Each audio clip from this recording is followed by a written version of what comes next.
Joining me now is Congressman Ted Lieu from California, who sits on the Judiciary Committee, Cornell Belcher, former Obama pollster, and Christina Greer, professor at Fordham University. Congressman Lieu, I'm going to start with you. I want people to remember that 6 months ago, we were this close to a violent overthrow of our country by white nationalists and white supremacists. You were there. Can you remind us again, and anybody out there who has any questions, how dangerous and how frightening things were for our entire way of life and government just 6 months ago? Thank you, Jason, for your question. 6 months ago, the forever impeached president incited an insurrection. 140 police officers were injured, some severely.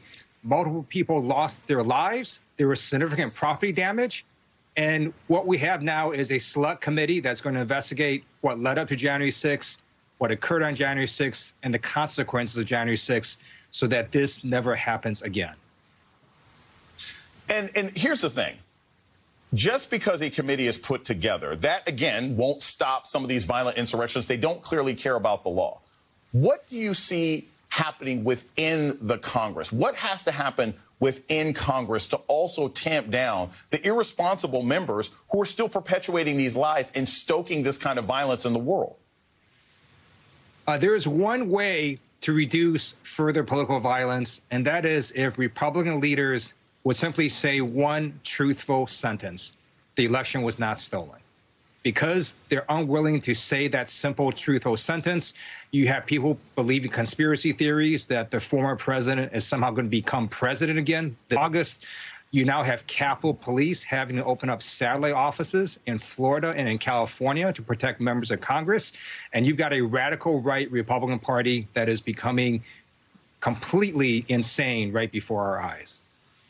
I mean, you know, you ain't got the lie, Mitch McConnell. We all know who actually won the election, but Republicans are not willing to let that go. In fact, Cornell, this is something that's equally disturbing. We see Republicans running across the country as Secretary of State. They're seeking Secretary of State positions across the country in the hopes of overturning any election next year that is not in favor of the Republican Party. As a pollster, look, I'm an academic. I'm a political scientist. You're a pollster. We both get beaten up for our predictions from time to time. But as a pollster, what does it mean that we could possibly have elections? We already saw what happened with Brian Kemp in Georgia 2 years ago. What does it mean if we have a whole bunch of corrupt, conspiracy-believing Republicans in charge of elections in these states? I mean, does that mean all polling and functional elections are out the window? Well, it means our democracy ends. I mean, to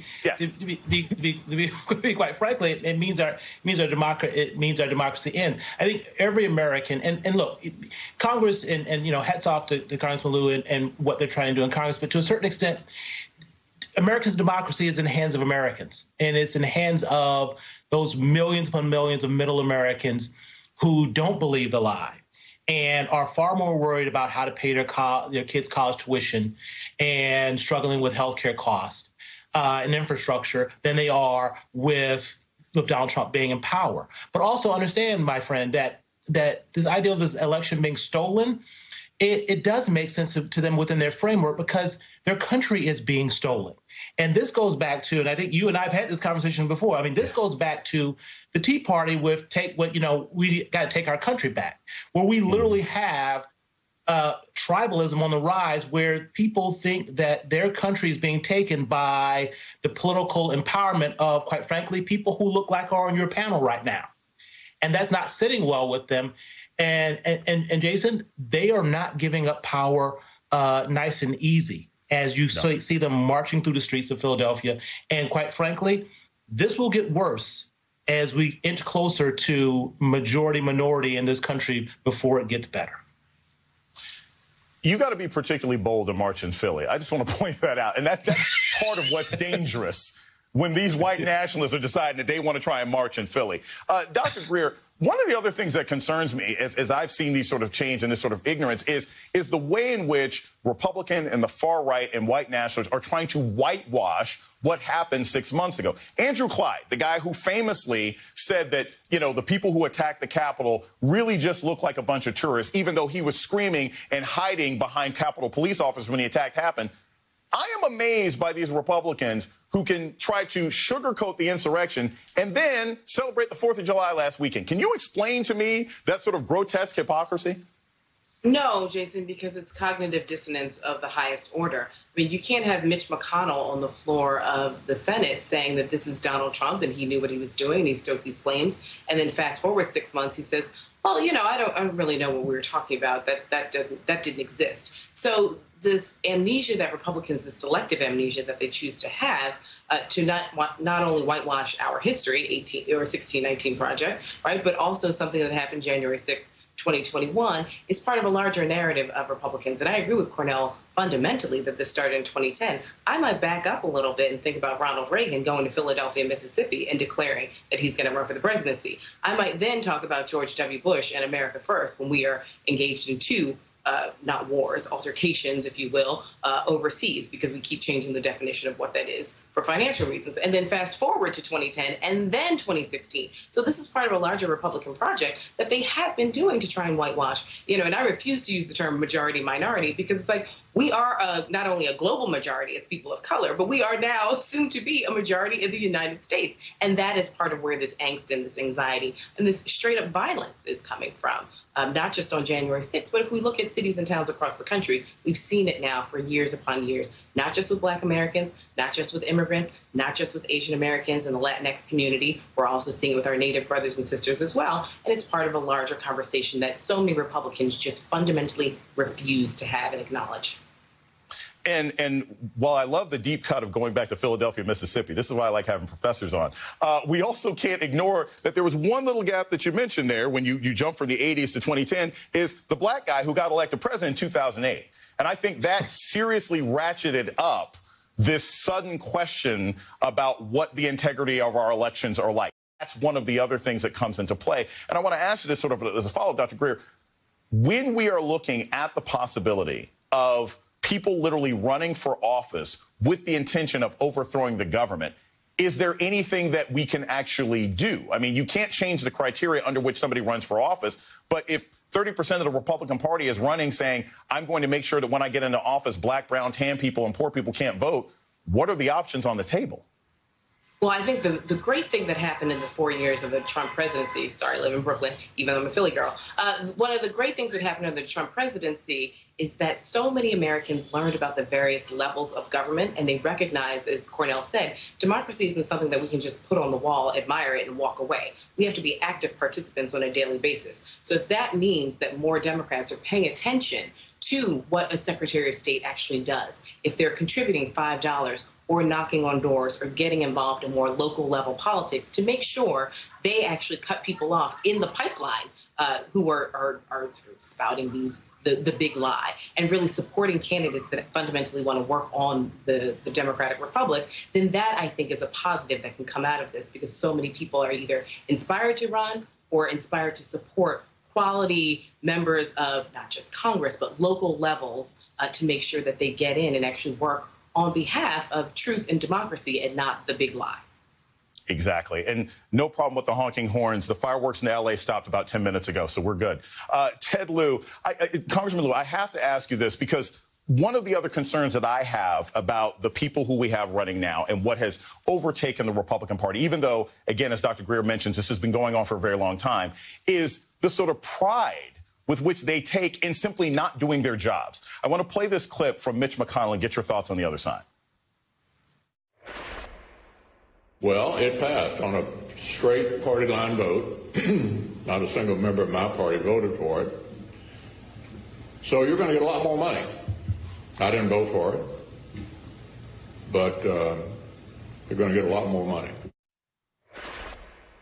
So COVID Relief Act passes, all sorts of things pass with no Republican support, and yet they brag and they're throwing out the money that they've gotten through the political efforts of Democrats. You know, first off, Congressman, what's your immediate response to this, just seeing this video? And second, how do we move past this if you have one party that simply wants to sit on their rump the whole time and let the other side actually vote and pass legislation that all constituents are going to benefit from? It's sheer hypocrisy by the radical right. At the same time, I note that Leader McConnell and Republicans did give people a lot of money. It's just that those folks were corporate folks and the 1% of our nation. So it's not as if Republicans didn't do the same thing. They just chose to give it to the top 1% of our country. Democrats are benefiting the 99%. And what we do see is the American Rescue Plan being effective. We got shots in the arms, kids back in the schools, people in their jobs and cash in their pockets. So the plan is working. And at the end of the day, Americans will see that their life is better now than it was under Donald Trump and Republican control. Cornell, thinking about Americans say, okay, our lives are better now. How have the numbers, how have polls and public sentiment changed in this 6 months since the insurrection? We've seen Biden's numbers go high, drop a little bit, get a little bit better as the economy has improved. We've seen Republicans become, more comfortable with the big lie. What are some of the big trends that we've seen in polling that have changed in the 6 months since we came this close to losing American democracy? That's a really good question, and thanks for asking me that question. One of the big trends I think you're seeing in polling is, and this may not seem like a big deal, but it is, because the direction of the country is actually improving. People are being more optimistic about how things are going in the country and the direction of the country. Underlying sort of the ideal that the country's heading in the wrong direction is still, it's not that the economy is stupid, it's the division. And especially from a qualitative standpoint, when you talk to voters in focus groups, especially women voters and particularly moms, they are very anxious about what the future means for them and their kids if the country keeps moving in this direction with all this division. And I've got to double down on this ideal of what we must do because I'm scared. We've got to double down on the ideal of getting more of those suburban moms skin in the racism game. And what I mean by that is it's been too easy historically for our white brothers and sisters in the suburbs to say, oh, that's their problem, right? That's not something that we have to worry about.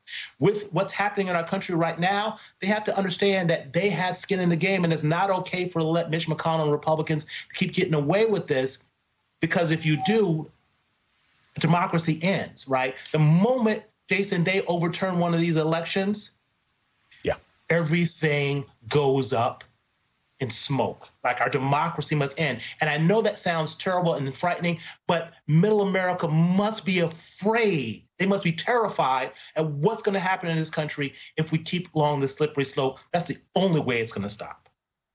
Cornell, I keep saying that the president needs to go to these suburbs and say, look, when you want to take Hunter and Tanner to school, you don't want to have to wait in line 6.5 hours. That's why we need to pass the For the People Act and things like that. Thank you so very much. Congressman Lieu, Cornell Belcher, and Professor Greer, thank you so much for starting off our